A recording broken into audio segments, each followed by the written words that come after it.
Hello, welcome to Kenty Prime Time. Paul Kent here with Johnny Elias, and this week we're here with the one and only James Graham. Jimmy, mate, thank you for coming along. My pleasure. Really looking forward to getting stuck in, just talking issues. Well, before we start, please, it's his 40th in 3 weeks' time. We'll get in early. Happy birthday, James. 40th, big 40. Hopefully we're invited to celebrations. Have you got anything planned? Not really, no. It's a big milestone. Never mate. been a big birthday person. No. Okay. Growing up in a busy household and a large family, sort of birthdays were. Yeah, they came along too frequently. I never had a birthday party growing up as a kid, ever. Yeah. Just mum and dad couldn't afford it. I'm one of 7, so you know if you're knocking out a birthday party a year for 7 of us, it quickly adds up. In fact, you know what? You've said happy birthday to me. I know my old man doesn't know his kids' birthdays. Wow. Like, okay. he actually, he's just, ignorance is bliss. So he'll get a reminder maybe the day before from my mum, but no, birthdays were never a big occasion in the Graham household. Okay. So, but thank you, John. thank you for my if my you want to put one wishes. on, friend John, go ahead. Yeah. It's not a problem. Yeah, we've got some. Yeah, I'll tell you a story. Actually, you like this. You're one of your heroes. I had a 7th birthday party. 7th. My house when I was a kid, and all my mates turned up. David Fairley, Oh yeah. David, he rocks. I remember the old outdoor swimming pools used to have. They were made of like plastic and you used to like rubber or whatever, and they just Like sit above the the movable above ones, ground yeah. ones. Above ground. Yeah. He got sent home because he put a hose through it. Who sent him home? Well, my mum cracked the shit. Mum, and she just. You're on report. Look, You're in the bin. in hindsight, it wasn't his fault. But at the time, it just looked like he was just trying to dig a hole in it. Okay. But apparently, someone had dropped an 7 ice years cream old. in the pool. They're looking for. Anyway, mate, we want to talk some footy with you. Yes, let's do it. And I just wanted to talk now. The way we're sort of looking at the moment, we've got 4 weeks left in the competition, and I think we saw the first instances last weekend where teams are starting to fine tune for the semis. You like the Warriors. They tried Tamari Martin, didn't last for him, Paul Buggers, but they tried. Yeah, they realised that Tanner Boyd's probably not working there, and he's not going to get the job done for them. We saw the Bulldogs put Reid Marnie on the bench, so there's just a little bit of fine tuning going. Plenty going to happen now at Brisbane. Through your experience, now you are a guy that played a lot of finals footy, a lot of like at that level. The fine tuning that goes in, like when does it start and how does it start? Like what can you sense it as a player? Do you see the coach? Okay, like when Des was there, did it start to okay, boys, we're stepping it up a gear here and things like that? Was there a notable shift? Yeah, you can certainly sense it's on the horizon. Yeah. And obviously, for me as a player coming here, you that change in temperature as well, like the external. You can change. smell spring coming, can't you? You can get a feel that finals is on the horizon and it's coming. And it's interesting what you say there about teams fine-tuning. Melbourne as well, with obviously that injury to Jerome Hughes, how they went with Wishart at 7, Pezzett on the bench. First week of that, 10 minutes. Last week against the Broncos, 30 minutes. And I think they're in that predicament now where they see, I think at the moment, it's the best way of winning games of football is with Wishart, but they obviously think at 7, and they obviously see that the potential in Pezzett to get them in finals. So they're fine tuning their game. So even I look at, and I'm not giving too much away here, I'm observing the Bulldogs and how they're starting to attack, and Stephen Crichton in the right centre, but he's playing almost like a fullback. If you watch their shape, he's, and obviously Connor Tracy was out the past couple of weeks, but he's started to jump into the fullback sweeping role, and Carraz was on the outside of him. Whether or not they'll continue that as a bit of a pointed difference, but it did seem to work against the Warriors. But teams do fine-tune, or the really good ones can start forecasting ahead, take an element of risk, get some live rounds, some live practice in there with some ideas that they may need to lean on come finals time, because it is a different beast. I think you know the stakes get higher. You know that the level of desperation is going to be increased. So you might need some variation on how you play. But you know, it's also a dangerous time for a lot of teams. And I say that looking at the Sharks game against the Dragons on the weekend. Sharks won 4 in a row. Dragons have got a couple of debutants, nothing to play for. It's a local derby, which, you know, I mean, that fuels a bit of fire. Obviously, Coach Flanagan and his relationship or former relationship with the Sharks, but that sort of it would have surely subsided a little bit by now. It's not his first time coming up against them, but just how that mentality of we've got a 2-point banker here. We're playing the Dragons. They've got nothing to play for. All we got to do is just turn up. And, you know, quickly you realise in the game that, the Dragons are on today, but it's so difficult to turn that around. Yeah. It is once the game started, isn't it? Once that game started and you just you just relax ever so slightly, or you're playing too tense because the Sharks know that they're the smoky for the top 4. You know, I think there's one spot available for the top 4 with the Warriors on that slide. There's a number of teams that now go, that's ours. And just how the pressure gets them, and you see Penrith how they handle the pressure. And look, some people call it luck a little bit with the game against the Titans, but they're now primed for that 4th spot, and they handle the situation. Yeah, and certainly when if you looked at it on paper, the draw suggests that it should be the Sharks finishing 4th, but it's not. Again, we're very reactive. It's a week by week proposition, but the Sharks, they may come to rue that opportunity to finish in the top 4, and then when week 1 of finals comes around, it's great, but if only we'd have finished. Won that game. Won that game, we'd be sitting in 4th. Thing about the Sharks too, I find. It's hard to know what their style is. You know what I mean? Like you look at the other teams, you can see the way they like to play and they like to win. And even Canberra now have come through, and Canberra got a very, you know, all the offloads and that high energy speed game that they play and all the rest of it. They've got a very distinct style, Canterbury. You can put any jersey on them, and if you watch them play, you know, Canberra, you know it's Canberra. Canterbury the same. Obviously Melbourne the same. Penrith the same. Cronulla, I've got no idea what their football looks like when they're. If you said to me, what are they like when they're at their best? It's been that long since we've seen it. I don't know what it is. It starts with the spine, I think. I think the spine. I mean, I don't want to name players, Paul, but they don't have an X factor in that team, the Cronulla Sharks. Do they have an X factor, Graham? Think about it. Will Kennedy, yes, but he tries to be. But he needs. And Trindle can be at times. Looks to me like that they've tried to put. They're trying to rescue Nico a little bit. I didn't want to say that, yeah. Okay, by taking responsibility off the other guys and trying to give it to Nico to try and get it through to knowing what the upside will be, but it's just taken so long to get there. And here we are around, 24? 24. And I look at the Sharks and I think they just need to flood the middle. And That's the best. They play best that way. Fanua Blake, quick footwork, quick play the ball. Cam McInnes, quick play the ball. Yep. Nicker underneath, quick play the ball, and then Brayley. For me, Brayley is their best. You know, a lot of people talking about their spine. Is it Trindle the dominant half? Is it Nico the dominant half? For me, I think put that to the side.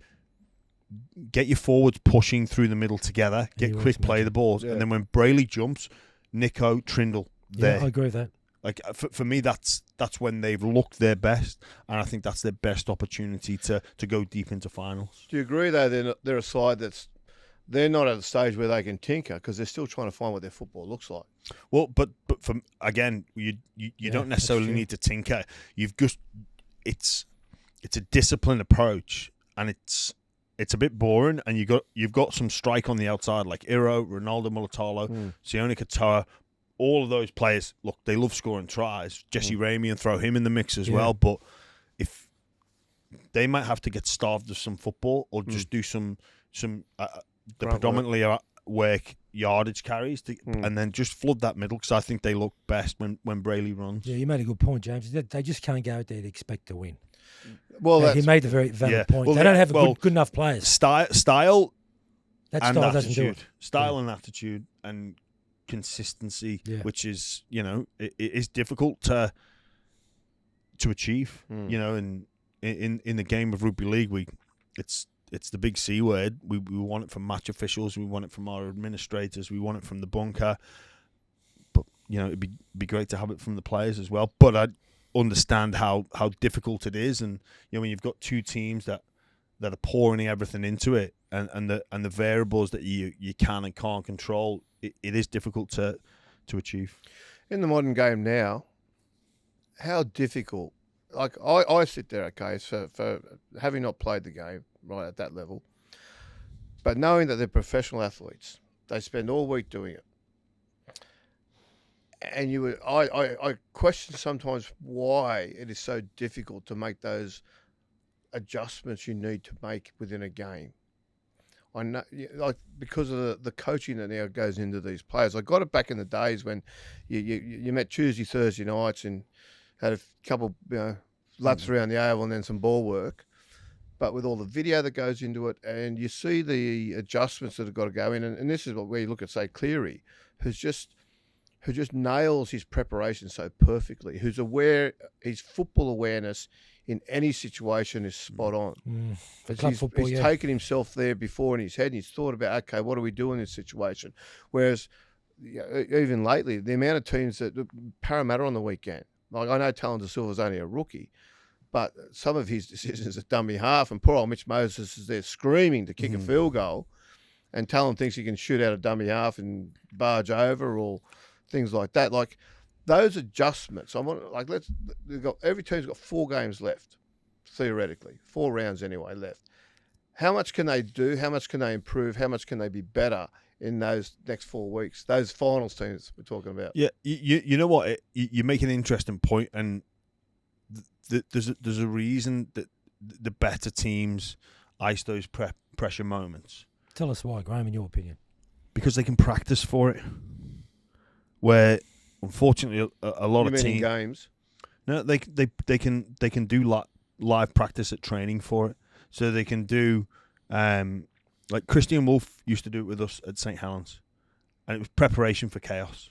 We were prepared for chaos. So talk us through that. What you used to do there. So Wolfie would do 10 minutes of scenario based training, such as there's 10 minutes to go. We're up by 4.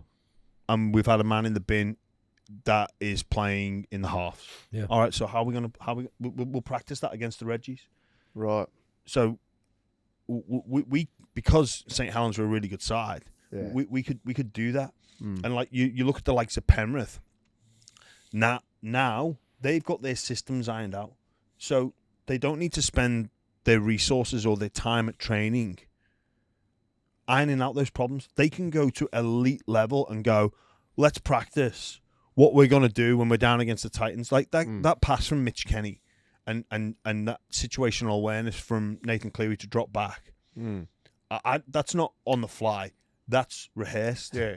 And the great teams prepare for those situations, rehearse those situations. Yeah. They're not going to get it perfect all the time, but they know what to do. It's not a shock all of a sudden, but there's a lot of teams that are still ironing out issues in their style or issues in their play. So all the resources going, how are we going to play this way? How are we going to defend? You don't get to think or execute about those elite level high pressure moments. And it's almost like that saying in philosophy, like for those that have everything will be given. Because if you've already got your defense sorted out, your attack sorted out, you can go to some rare situations, like very rare, and be comfortable. Like nothing can prepare you for the actual live practice, but you can be as close to that situation, rehearsing it. Where there's certain teams, there's no real point practicing, being in the situation where the scores are level with 4 minutes to go, and you get the ball coming off your own line.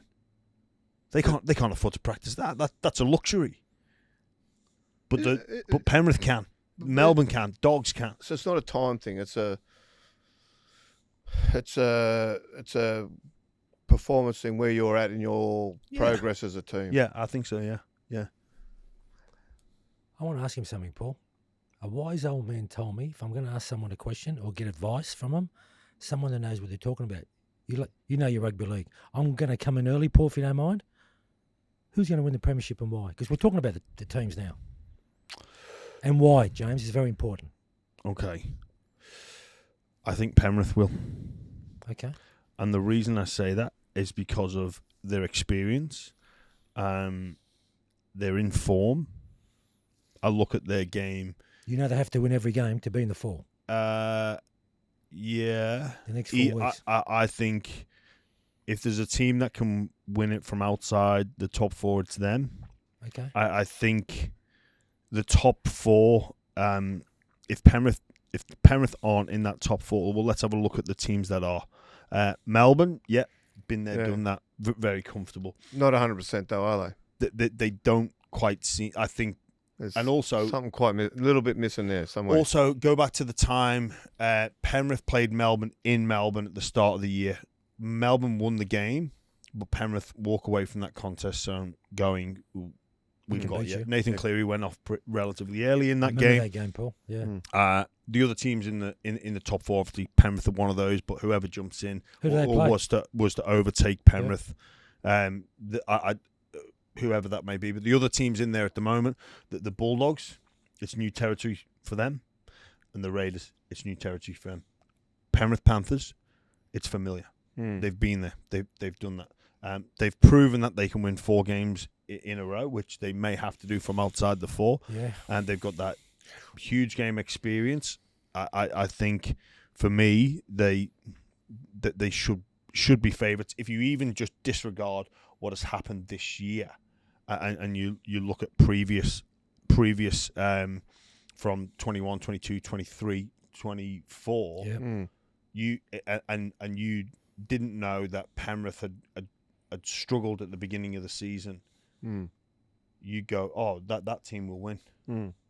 Yeah. What about the? They're at 9 in a row. I don't think they've got a bye left, which will put them at 13 in a row. 9. I think they go Melbourne, Canberra, Bulldogs, St George away. St George away, maybe. It's not going to be easy, that one either. So they do that. That's going to put them at 13 in a row. They're going to have to win the first week, which is 14. They'll get 16. a week off if they do that. Then they'll have to go 15. They're going to have to win 16 in a row. That's a big effort in the NRL these days. It is. Who do they play, James? In the final, Yeah. I think they'll play Melbourne. I think it'll be a repeat of last year's grand final. Look, Wow. In an ideal way, that's what I think will happen. What I'd love to happen is Canberra v Bulldogs. Yeah. I'd love for that to be the how grand good final. would that be? Yeah. I think it would be great for the competition to see those two teams play in the grand final. I'd love to see that. That would be, I think, the promoter's dream as well. I think that would be the story. The rise of the Raiders has been nothing short of remarkable. Well, most people haven't started the year finishing bottom 4, some even for the spoon. I said this yesterday, and I've been doing a bit of thinking about the game as a whole and what is best for the comp. So even I have to take my Bulldogs hat off because I want them to win. Yeah. But for the greater good of the competition and for the belief that every NRL fan of any club would have, it's possible. if the Raiders win it, it's possible. Yeah. Everyone goes, we're going to be the Raiders of next year. And even in 5 years' time, think about what the Raiders did in 2025. We could be that team. The amount of belief it would instill. And I agree.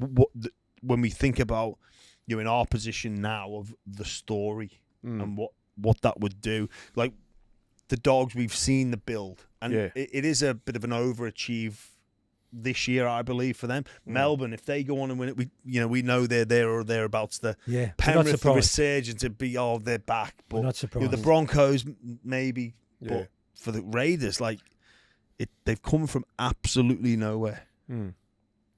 It's funny, I've said this before. I spoke to Ricky about it a while back, and he said he had all these good kids coming through, and he thought next year would be the year that the Raiders would really kick on, that these guys would come through, get a few games experience, and then they mature, and that he was really looking forward to 2026. But I tell you what, I'm not going to say he's surprised at this season, but remember Johnny at the start of the year, we had him, and he he got the shits a bit because we brought up about that was before the Las Vegas game, and we're talking about that, and he said to us, if we run last, there's going to be a lot of good teams in this comp, because he was so defiant that they were not going to run last, and he knew the work that they'd put into it and what they'd done, but I don't think anyone could expect this.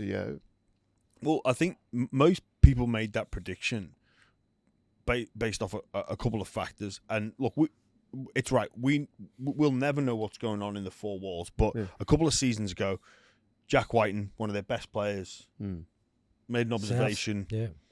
Yeah. I'm going to jump ship, and that's fine. That's not a knock on Canberra, but that's the information. That's what we got from that.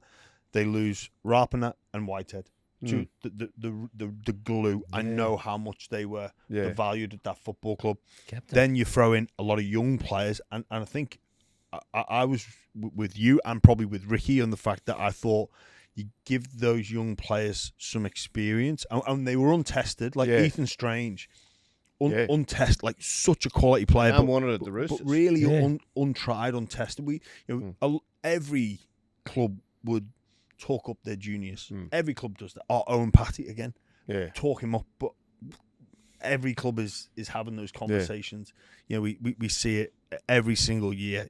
They wait till this guy's the man. And a lot of the time it's not as great as the hype, but the hype is real at Canberra. But not a lot of people predicted it, and that's why most people thought, they may struggle this season. But with that experience, if they're young players are going to go places, they'll need 25 NRL games, they'll need 30 NRL games, and then they will kick next year, and maybe some movement in the market. But I think you've got to tip your hat and give your nod to Ricky Stewart, the environment he's created there, and also. I was really, I heard him say, some of the leaders spoke to him, and they said, Ricky, you need to calm down after a loss. It's affected. And like Tarpany and a few others had gone to him, and he said, I changed. And I was almost like, hang on, Ricky, you're right. You should be pissed off. Like, maybe you need to turn around to the coach and say, you're wrong. How about you get as pissed off and you care as much as I do? Because he clearly is a coach who cares. He does. But maybe But they stay with him.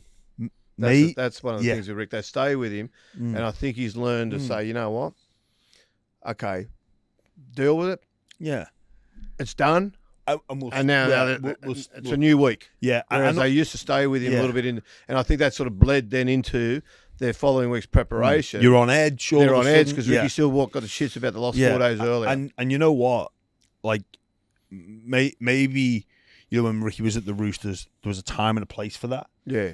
And maybe it shows just Ricky's ability to adapt. You look at Coach Bellamy and how he would have changed with his attitude. Yeah, he's still fiery in the box, but with that crop of players that was so successful in the 2000s to the team that he has now, I imagine he's evolved and changed, and it's a credit to Ricky Stewart because change is never easy for anybody. Like you revert to type a lot of the time, so I imagine he'd want to go, but with this crop of young players that he's got, that attitude and that way of carrying yourself is clearly working for them. Yeah, and it's an understanding too that this generation of players are different, which is the other thing. Yeah, and sometimes Ricky's been coaching now for 30. When did he start? 2002, so 23 years. 24th season or roughly. Look at Bennett, the way he's changed over the years. He's mellowed a lot. Everybody thinks Wayne's the great disciplinarian as a coach. In fact, Wayne's pretty much the opposite. As long as you don't end up in the papers, you pretty much do what you like under Wayne because he wants to. Yeah, it's that trust, and he tries to foster all that, and he also tries to foster a good mood and fun and that. Lightness around training, which is so important. Yeah. Well, we'll just think how much society has changed from Ricky Stewart starting in what you think you said 2002 was his first 2002. Season, like smartphones weren't a thing. Yeah. Like social media wasn't a thing. Yeah. The game is all the product is so different. The requirements of the athlete, the different training methods involved. Like it's almost like Ricky couldn't be. I'm not gonna, but I'd make an educated guess that he couldn't be this coach at the Roosters in 2002. Like, No. You have to move with the times, or you adapt or die. The how difficult do you find change? Yeah, very, very difficult. Yeah. Do you work at it? Yes, I do.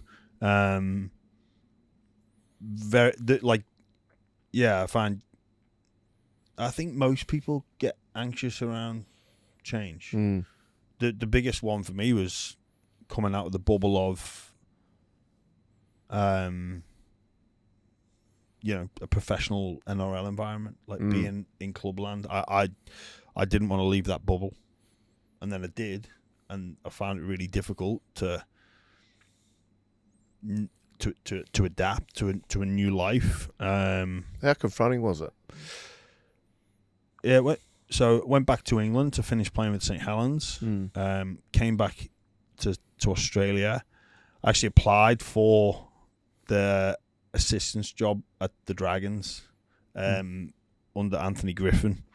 Didn't get it, but had a role there, which was a bit of a hybrid role, bit of an ambassador role, doing all sorts of bits and pieces. But it was. I wanted to be in the safety net of being around players. Yeah, all about it. Like just you plug in, and what's the schedule? Tell me where I need to be. Tell me what time. Let's go. It's very regimented, and I almost institutionalized myself into that way of being, which is until you come out of it, it's the best life. It matched my personality type. Love the intensity. Love the common goal with similar-minded people. Come out of that, and it was a feedback intense, which again I loved. I loved knowing where I stood. Loved knowing what I needed to work on. Like now in most jobs, like you don't get anywhere near the feedback. Like everything is. Good pass, good tackle, poor pass, do this. Everything is constantly, being appraised, which again I like. But then, sort of coming out of that bubble, 2021, then also New South Wales went into lockdown, and that was my first real taste of lockdown. Did that help though? Did that help or not? Because at least it gave you. I don't sound silly about this, but at least with lockdown, it sort of gave you somewhere to be. It's not like you sort of wake up in the morning and think, I can go anywhere I want today, but I've got no idea where to go. So whereas at least you're told you'll stay home. Yeah, the freedoms were taken away. Yeah. I get that, and how that, you're under instruction. But I mean, those rules, I have a bit of a... Yeah, I get that. I'm a bit of a look. I'm happy to to follow rules, but not stupid ones. Yeah, and I sort of had I come from Liverpool, where there's a natural. Well, I guess it's ingrained a bit of a culture of anti-authoritarian, way of being. So like, don't you like what? And there's a bit of anti-government stuff there as well that is almost instilled in me as a youngster coming from where I'm from. Yeah. And so I'd finished playing, sort of lost this, I don't like the word identity, but lost this mode of being. Like every single year I knew what January, February, March, April, May, I knew what the month of the season. You could almost know what every day for the rest of the year looked like. I knew that when I finished the season with the club I was at, I was likely going to play for England. So that happened. Then it was going to be off season. Then I'd report back for pre-season. Then I'd just rip in, and then bang, the season goes, and we're on the cycle again. Rinse, repeat. Yeah. But then with lockdown, for me personally, I felt everyone had been through it before. Where when we were footballers, we were deemed as like essential workers almost. Yeah. So I was like, this lockdown, it's nothing. I still get to train, Yeah. still get to play. There was maybe a period of like 4 weeks, but we could still go and train with a buddy, and we still had, you know, it'll come back. Yeah. But yeah, I found myself completely lost. Actually, I was a bit like a lost dog during that first sort of 6 months, or 6 months into retirement. James, we spoke about this a few weeks ago, post-retirement. You miss the rush, don't you? You miss being part of the team, the camaraderie, someone patting you on the back. What a good tackle, James. Or, try-saving tackle. You miss all that, don't you? That's my fear for players in post-retirement. Yeah, They can go from one to the other to find that rush. That's my fear. Do you understand that? Yeah, of course. I think it's only natural to, if you know that feeling exists and that rush exists. Yeah. And you're almost unaware of the fact that this is not normal. Because, like I said, I talk about like we live in like little bubbles, and everyone does what you think is normal. We all think our own lives are normal, right? That's a natural assumption to make. So I was playing football, and I just thought this is normal. Yeah.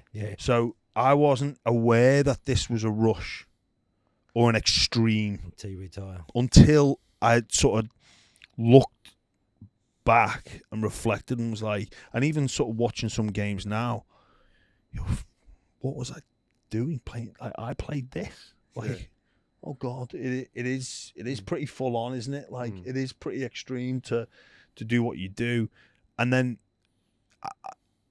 look, I've changed a lot as a person since retirement, and especially the past sort of 2 years, where I miss that person that wanted to do that,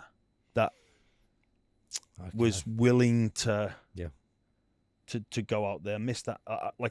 When people say, "Oh, do you miss it?" Well, and maybe I just miss being young, where you kind of not really too bothered about the consequences, what could happen, that sense of danger, like, you know, I mean, there's certainly missing being young, but missing that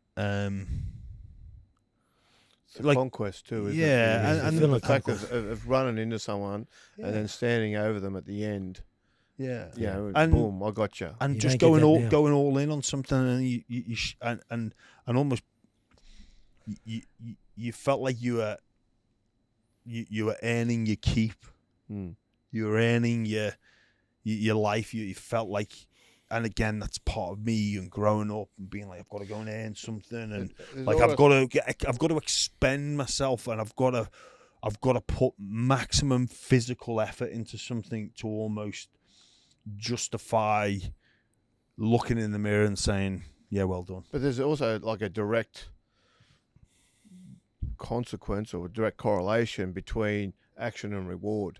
Yeah, 100%. Which is very satisfying. You do something, you do it well, you get rewarded, pats on the back or whatever for it, you get the praise for it. Back to your thing about getting feedback. If you do it poorly, okay, I'll go away and I'll work on it and I'll make sure it doesn't happen again.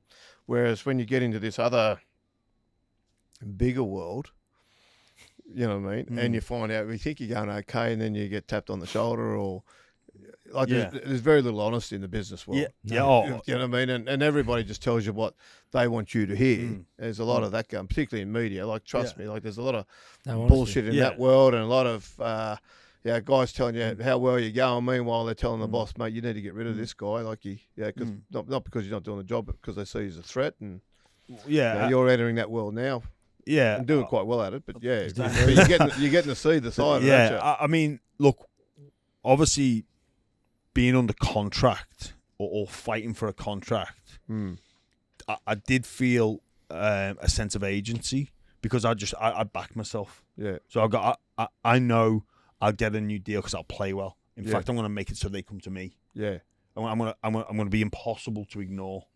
So although, you know, you may have a 2-year deal, and later on is the unknown, and a lot of that does create a bit of anxiety where you're it's a different employment, I guess, term, but you back yourself to go and earn a deal, and almost that was part of the thrill. I want to be, I want to go and play as well as I can, so I get a really good deal at the end of it. Yeah. Or, similar to just segueing back to what you said before about, if you lose, then okay, well then you become the problem solver. Yeah. Like that. Okay, well, what can I do? Because I don't like this feeling, so I don't want to feel like this again. So what can I do about it? I like the other feeling when we're winning. So I want to, you put everything into this feeling at the end of a week, which you can't really replicate. We work in the media now. We don't win or lose a podcast, or a radio show or a TV show. You just you do it, and But when you're in that, ever since the age of 8, pretty much, it was I'm gonna do something to try and win, and if I don't win, then we lose. I really like one feeling, and I despise the other. So let's do more. Let's do more of the winning, and obviously it's process driven, and you get almost addicted to the process as well as the feeling, and you quickly understand that without the nailing of the process, you're going to mess up that feeling at the end of the week. Sad thing is a lot of work environments used to be that way too, where it was much simpler to have a good, bad, success, failure. Whereas now it's so muddied with all the different agendas, and you've got different departments and all this sort of stuff all weighing in, and it just muddies up the water. It's very hard. I think that's probably one of the real problems with a lot of places these days, is you just don't have that clear understanding of well, maybe not clear, but maybe that honest understanding of what success looks like and what you need to do for success, and what failure looks like. Because you can't tell anyone they failed. You can't in the workplace anymore. You can't tell anyone they're hopeless because they just go to HR and say they feel sad. You know what I mean? And you bug it.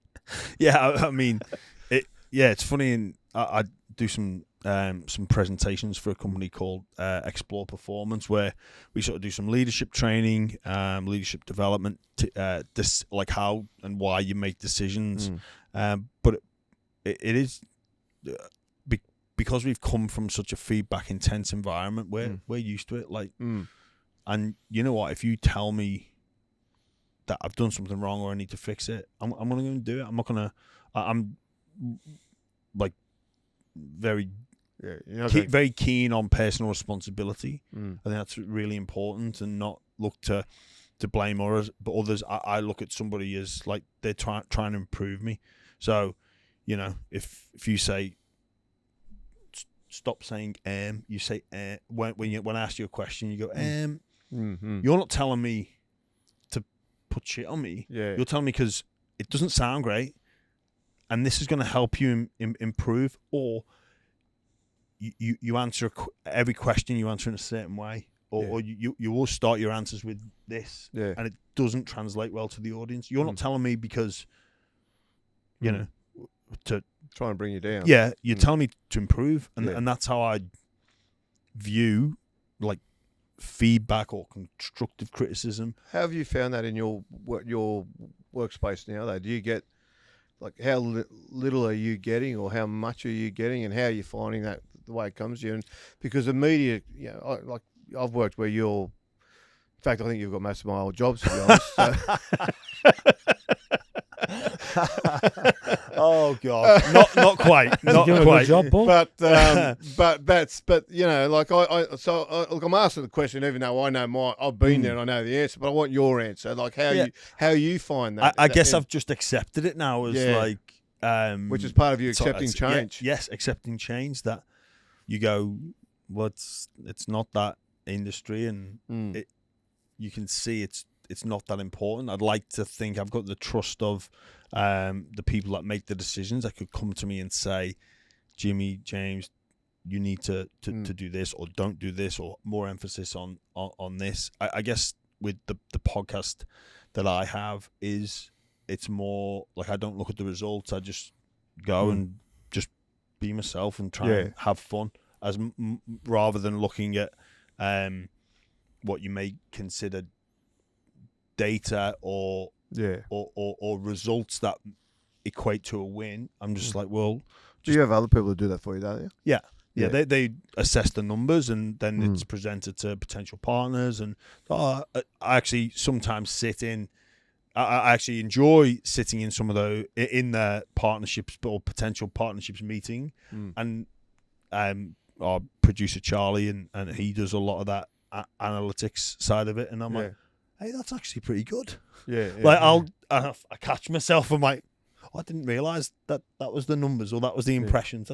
That's interesting. You know, like all the demographics. I'm like, how does that work? How do you know what these people are? Or it, mate, some of the stuff that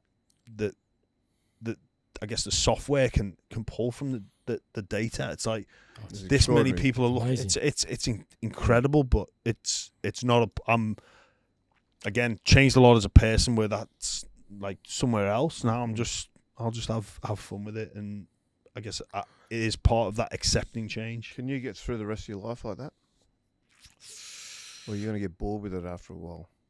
It's difficult. I have this saying, it's difficult to make a plan for a person you don't know yet. So you know when people say like, oh, what's your 5-year plan? How can I plan for who I don't know who I'll be? Like my whole world will change. But the interesting thing about that, so as you see a person who is so sure of himself and of what you stand for, and you certainly when you played footy, you were that way. You were very. I've spoken to you before about things that you would do on the football field. You were very deliberate, and you were very disciplined, and you had a like I knew watching you play what I was going to get out of you, what I was going to see out of you as a footballer. I knew what you were going to do for your team. I've spoken to you before. That game, you know the opposition where they run away try and you just ran down the middle of the field basically. Never going to catch him, never going to get near him, but the whole intention was to just stop him, bring the ball around under the post, which when I watched that, I thought, look, there's a guy who that's his personality. Goes above and beyond for his teammates, put an effort in there that was not required and it wouldn't have been missed if it hadn't happened. But you did it because you felt an obligation, I assume, to your teammates to say, well, I'm going to try and stop them going from 4 points to 6 points, which is all it was, really. Yeah. But like, where like that compulsion for that come from? Like, that person that was in you always as a player. Yeah. So that was a bit of like maximizing opportunity. So what if? I think the play you're referring to, Anthony Don made a breakaway try. It was a nothing game against the Gold Coast. Yep. And I saw him, we put a shift on. I don't think he intercepted loose ball, and he's gone the length of the field. I just chased because I was there, but I always think like, well, I've got to make it his job harder. And then also, what if he messes up? Remember Uarte with that break and he spills? Yep. Jaden Campbell on the weekend. Latrell Mitchell goes just in case. I think there's an attitude of like, you go just in case he fumbles or mate, Benny Hunt, Ezra Mam in chase, tear their hammy. Now, obviously, I don't want that to happen to me. Herbie Farnworth. If I'm chasing and Dom tears his hammy, you don't want that to happen. But if I'm not there, you can just cruise. Yeah. So there's an element of going just in case, and then there's that leads into a bit of don't give up, and then if you there's a look. I wasn't the perfect leader by any stretch, but I think if you're going to preach things like don't give up and let's get on our bike and chase lost causes, you've got to actually go and do it, and you don't do it every time. But yeah, that was the sort of the reason behind chasing. There's a litany of self-help books these days that take on a lot of that sort of sporting structures and rules, try and apply it into people's personal lives or their business lives. Is it difficult to do? Is it difficult to take? that into your personal, like into your work life now, and that because you imagine like that you sort of feeding that animal inside you. Yeah. So, it must be hard to sort of satisfy that. Yeah, I've had to dial down the intensity of life, like 100. Like I like that. yeah, like John's still trying to. and it's difficult to revert to that. That's who I think I probably naturally am. Is that very intense, very driven, and I you know not just in work life, but also in family life, to just go, whoa, let's just relax. Not everyone's footballers. Yeah, we're not all, you know. It's okay to just You've touched on something I chill. wanted to ask you, James. You're a strong advocate for honesty, okay, whether it be in sport and in employment. These are your words here. This is what you said. I'm not here to sugarcoat things. If something needs saying, I'll say it. And that's your person, and that's what I like about you. Yeah, well, I think No one will stop you saying it. If it needs to be said, you will say it. yeah, They're your words. yeah. I think it's great. it's important to verbalize things, and so often we stew on issues, or we stew on feelings, and it bubbles away in people. No, I love it. I love it.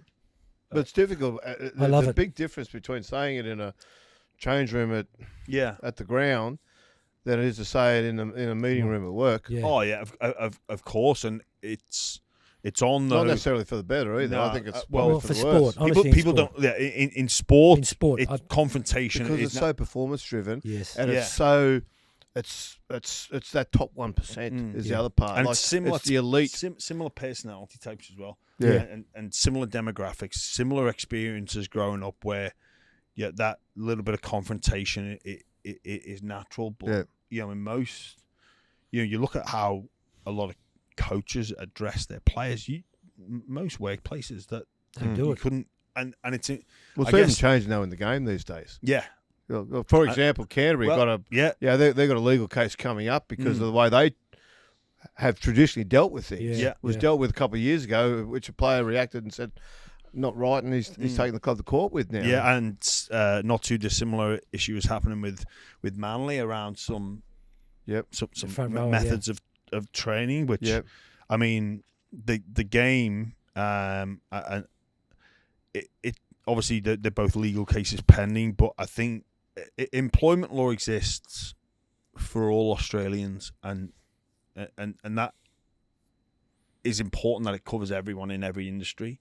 But I think there are nuanced differences in professional sport that need to be protected. Well, that's the difficulty, though, isn't it? Like, at some point, I don't know if we'll ever get to the answer to that, because you're right. Yes, it has to be there for everybody. But when you are talking about elite sport, elite athletes are not normal people. No, definitely. If you're Leighton Hewitt and you're out in the tennis court for 6 hours a day in the sun, hitting a bloody tennis ball, that's not normal behaviour. Most of us do it 25 minutes and that'd be it, mate. I'm done for the day. He's out there for physically hours, gone. and all these other athletes are out there, I agree. and they take their own discipline and their own efforts to that small percentage that others aren't prepared to go to, which is why they're that athlete. And that becomes the expectation in elite sport, because that's what you want, and that's what you want out of your teammates, and that's what we're all striving for, the same purpose. Yeah. We're all willing to go through this. And then you find that one guy that's not willing to do that or doesn't handle it the right way. That's when these other laws come into place. But it's going to be very difficult, I think, heading into the future, particularly with these two legal cases coming up, and how they ultimately get resolved in court, and what the decisions are there. It may not make much change, but it also could make enormous change. And if you can imagine, now, for example, all this GPS, new laws come in. You're only allowed to get a heart rate of so much. You're only allowed to go for so long. You're only allowed to do all this. We're seeing It's obviously a lot of changes coming into sport these days already with HIAs. All the concussion protocols across a variety of sports. Cricketers are retiring now because of head injuries. So you've got all these changes coming in. And at some point, and the sad part, I suppose, about it, is at some point it's got to have a negative impact on elite sport. Yeah, that's the danger. And look, obviously it's delicate because the legal cases that are currently ongoing. There's just some wording that I don't like, and it's I was made to do this. No, you don't know what being made to do something is, because people get made to do things. Talk us about that, James. What do you mean? Well, like let's go back in history. People get made to do things. There's victims of like genuine victims in society that get made to do things. They don't have a choice. You as an athlete, you have a choice. You know what? He could have walked up and walked out of the gym, couldn't he? Yeah. You know what? I'm. There's ramifications for that. Yeah. But I'm not being forced. Yeah. No point was I ever. I was told to do, and almost there wasn't someone standing over you with a 308 or a bullwhip saying, "Mate, if you don't get it, you get this." Yeah. It's not slavery. You know what? If I don't train, I get the embarrassment on my teammates. Yeah. If I don't oblige to my request, and there's been times where I've thought this training is stupid and ridiculous. Yeah. I've thought that, but I still did it. But you know what? I was never forced. And that is, in my opinion, an insult to people that have been forced to do things against their will, because they are completely different things. And the athlete, maybe they could plead ignorance, say, I didn't know, and I felt pressured. You've not felt. You don't know what it's like. It's like I say, an injustice for people that have been forced to do some horrible things. I'd be surprised if the court said that way, though. And this is where this fine line between employment law, sport, and that there are a lot of nuanced differences, things that each profession throughout Australia needs to make adjustments for, like the teaching industry, for example. There's certain like laws that around employment that have to be implemented for the profession of teaching. But I think with professional athletes, and we've seen when it goes too far. Yeah. Because I think the Norwegian 1500 meters, some of the brothers there, they're actually taking their father to court. The Australian tennis player, Dockage. Dockage. Yes, a red hair book, and it's like, that awful, awful, yeah. But that's child abuse, as opposed, and that's as opposed to a man in his early 20s being told he's got to that's train a certain way. That's arguably some of the difference, but that's being forced by your father, allegedly, when you're 15 years old, 14 years old, and being beaten, that's forced. He's like right. That's trauma. That is, and that's not to say that everything has to be that bad, and there's a line. But, and again, I don't know what happened there, but I think when I've viewed history or read cases, nothing like that. No, well, you look at the history's littered with it. You look at dramas of World War II, the atrocities there. You look at slavery, things like that. And you know what? If that's forced, if I'm at training and I felt like something was stupid, I walk off. But you never did. Never did. No. And you don't get that life of an athlete. James, Paul, what a great show. But this is the best part of my show. I love doing this. I wait for this every week after the good banter between you two. Of all the 400 games you've played, James, abroad, in Australia, for England, number one pest. Number one With pest. or against the player? Number one pest. Jeez, it's difficult. Probably playing with Josh Reynolds. Definitely playing with Josh Reynolds. He hasn't come up before. No. Okay.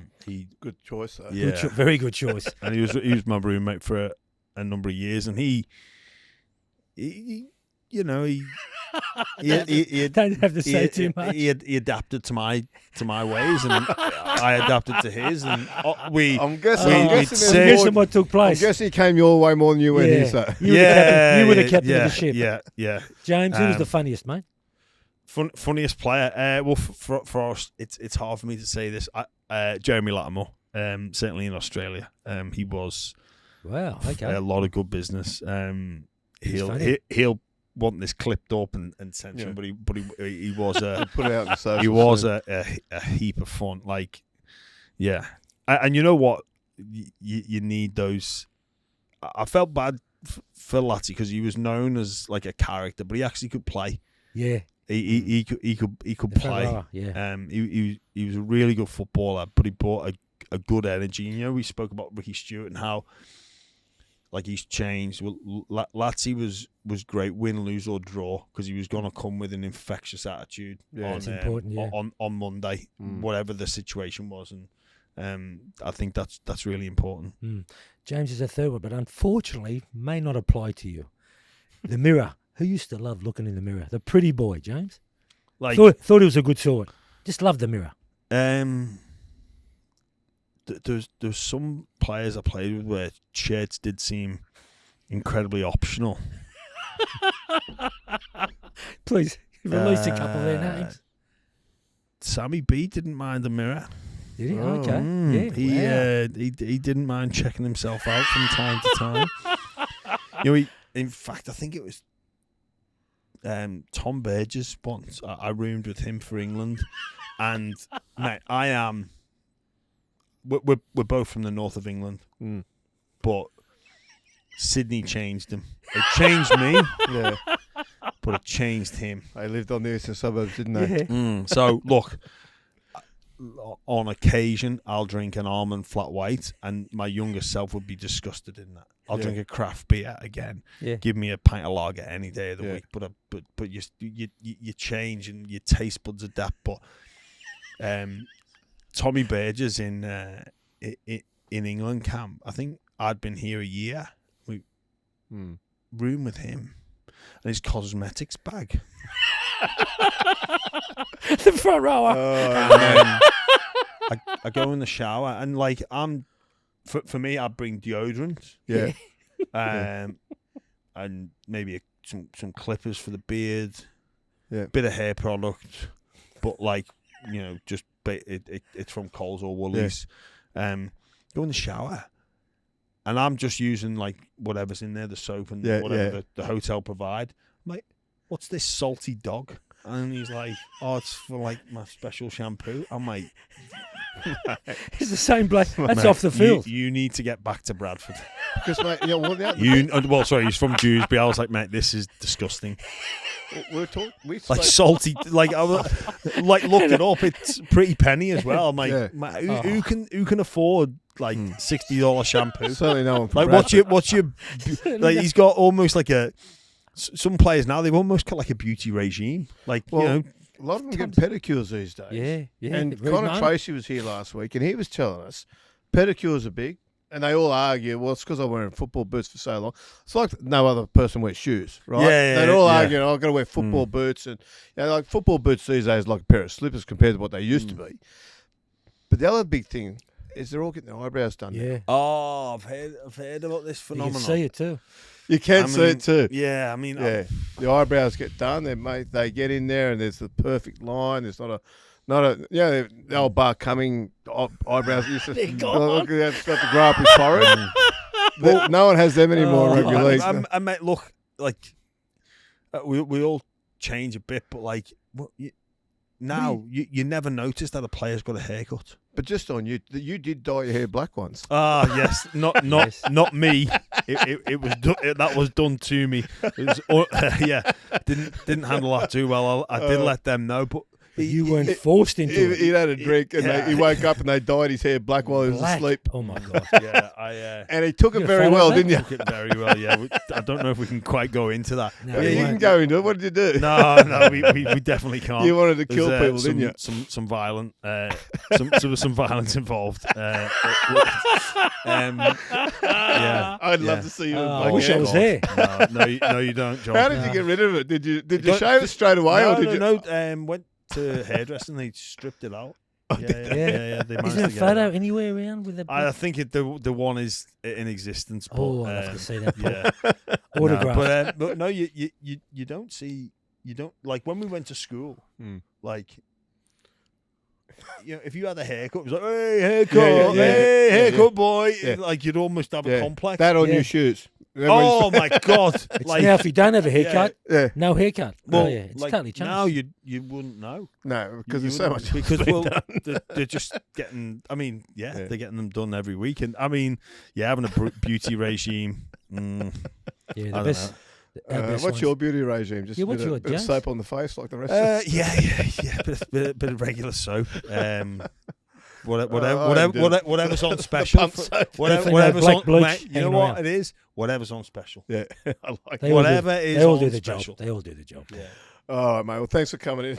I really enjoyed that. My play that went down some weird and wonderful directions, but I really enjoyed it. And it's great what you're doing, Kenty. It's great to see you're back on your feet, mate. I know obviously there's a journey there, and it is great to see you.